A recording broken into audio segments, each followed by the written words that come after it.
Olá, tudo bem? Bem-vindo a mais uma aula aqui no Soite com a Prof. Ana Lia e hoje nós estudaremos o ciclo do nitrogênio. Super importante, extremamente essencial saber para todas as provas. Ele é bem tranquilo, bem fácil, vem comigo. Primeiro a gente tem que entender a importância do nitrogênio no nosso organismo. O nitrogênio ele é a base dos nossos aminoácidos que por sua vez formam as nossas proteínas, que por sua vez formam a estrutura básica de todo ser vivo porque forma a célula. Então, os aminoácidos, a gente sabe que existem 20 tipos diferentes de aminoácidos que combinados de diferentes formas formam todas as proteínas de todos os seres vivos. O aminoácido recebe esse nome por causa desse grupo, que é o grupo amina, junto também com o grupo carboxila. Então, extremamente importante o nitrogênio nesse sentido, né? Além disso, ele forma nada mais, nada menos que as nossas bases nitrogenadas, que são essas letrinhas aqui, né? Que é nada mais, nada menos também do que o nosso código genético. E sabendo que o DNA, além de ser responsável por todas essas questões de hereditariedade, controle celular, através da síntese de proteínas.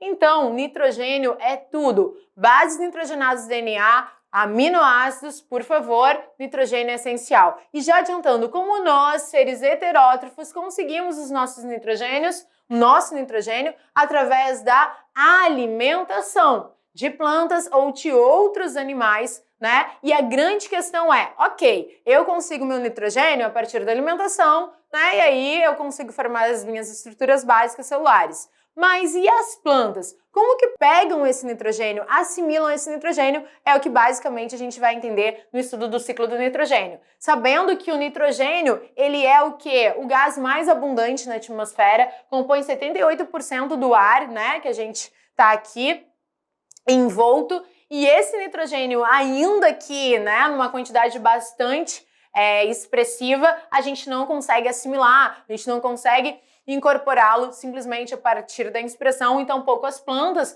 conseguem assimilar de forma fácil e por isso tem o estudo desse ciclo maravilhoso. Aí a gente vai entender que como é que são os processos para que as plantas consigam absorver esse nitrogênio. Vamos assim, de uma maneira mais simplificada, dá para enxergar um pouco melhor. Nitrogênio atmosférico vai precisar de bactérias, essas primeiras bactérias são as bactérias chamadas fixadoras, ou amonificantes, que são as capazes de transformar o N2 atmosférico no NH3 amônio ou NH4 amônio, né? E aí sim começar o processo de absorção. Algumas plantas, como é o caso das plantas leguminosas, feijão, lentilha e tantas outras, né, que a gente vai ver aqui, são capazes de ter o quê? Nas suas raízes nódulos e nesses nódulos essas bactérias que vão fazer a chamada biofixação. E aí o que vai acontecer? A fixação biológica é o que? Elas já estarão ali no solo, elas pegam o nitrogênio que está na sua volta e transformam em amônia e amônio.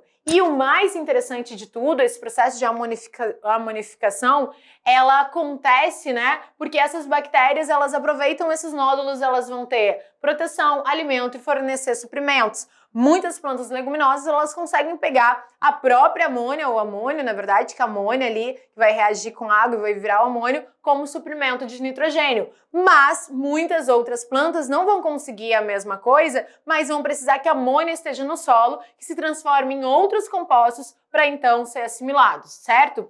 Essas moléculas, né, a deposição de amônia também vai acontecer a partir do quê? A partir, por exemplo, das excretas de animais ou da própria morte desse ser vivo e seus restos celulares, que são base de nitrogênio, né? Tudo é de nitrogênio, os restos das plantas, dos frutos, enfim, vão ser decompostos por bactérias e fungos principalmente, e esses fungos vão fazer o quê? Vão transformar os restos nitrogenados ali celulares em amônia também. Então, a outra fonte de amônia é a ação dessas bactérias e fungos decompositores que vão pegar as nossas proteínas e todas as nossas excretas e transformar em amônia, outro suprimento. Beleza, então aqui eu já tenho essa situação, nitrogênio se transformou em amônio ou pela ação da fixação ou por bactérias e fungos decompositores.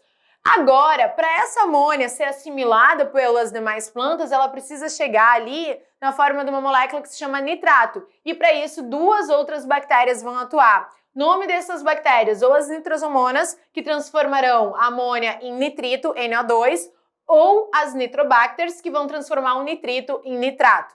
Nesse processo aqui, a gente chama de nitrificação, que é o processo completo que envolve tanto essa primeira quanto a segunda etapa.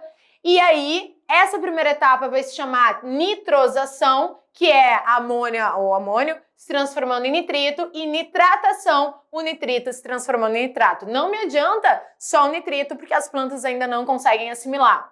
E aí, o que a gente vai ver? A gente verificará que a nitrosação vai depender de uma bactéria chamada Nitrosomona ou Nitrosococcus, e a nitratação vai depender de uma outra bactéria que é a chamada Nitrobacter, extremamente importante eu saber esse nomezinho aí. E também vai ter a desnitrificação causada pela Pseudomonas, porque afinal é um ciclo, e o que significa essa desnitrificação? Significa que os restos de vegetais, de animais, com compostos nitrogenados e o próprio nitrato, ele volta a ser N2 a partir da ação dessas pseudomonas, bactérias desnitrificantes, para manter essa quantidade de nitrogênio disponível. E aí a gente volta e encerra o nosso querido, maravilhoso ciclo do nitrogênio, fixação ou amonificação, amônia se transformando daí em nitrito a partir da nitrosação, da nitrosomona, nitrito se transformando em nitrato através da nitrobacter.